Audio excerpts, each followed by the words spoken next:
मैं तेरे को मान दिया ना हिंदी में बात करके, तो मेरे को तू सम्मान देना चाहिए ना महाराष्ट्र में, मराठी बोल के। कितने साल हो गए तेरे को जॉब करके यहाँ पे? 2 साल कितने साल हो गए? 2 साल हो गए। हाँ, मराठी क्यों नहीं शिका? मराठी का नाही येत तुला? शिकेगा सर। कधी शिकणार? कधी शिकणार मराठी? हा, नाव दाखव जरा. ब्रिजेश कुमार गुप्ता. हा छत्रपतींचे फोटो काढताना हा व्यक्ती कुठे, हा वसई फोर्टला असतो बरोबर, सिक्युरिटी गार्ड. हा आपल्यासारख्या मराठ्यांना फोटो काढताना थांबवतोय. याचं काय केलं पाहिजे? आणि बोलतो हक्काने मला मराठी येत नाही. देखिए अभी ओके, मला बोललं असं काय बोलला? कोण बोलला? आता हे लोक काय बोलले ते ऐकत नाही. दादागिरी दाखवत आम्ही दादागिरी नाही बोला ना. दाखवलेली आहे. नहीं तुला फेमस व्हायचंच आहे म्हणजे ना.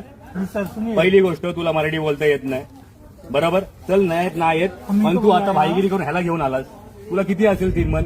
आता लक्षात ठेव, तुला फेमस तर करणार आणि तुला या जॉब असणं तर जावं तर लागणार. आणि तुम्ही छत्रपतीला मान आहे ना इकडे देत नाहीत ना.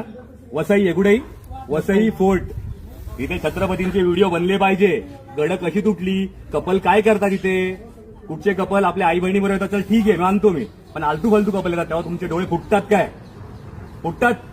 छत्रपती कळतो का तुम्हाला? छत्रपती कळतो? थांबवायचं नाही छत्रपतींना. फालतूगिरी करतोय आम्ही, फालतूगिरी करतोय. कपडे घालून काय दारू पितात तिथे मुलं? नहीं सर नाही ना.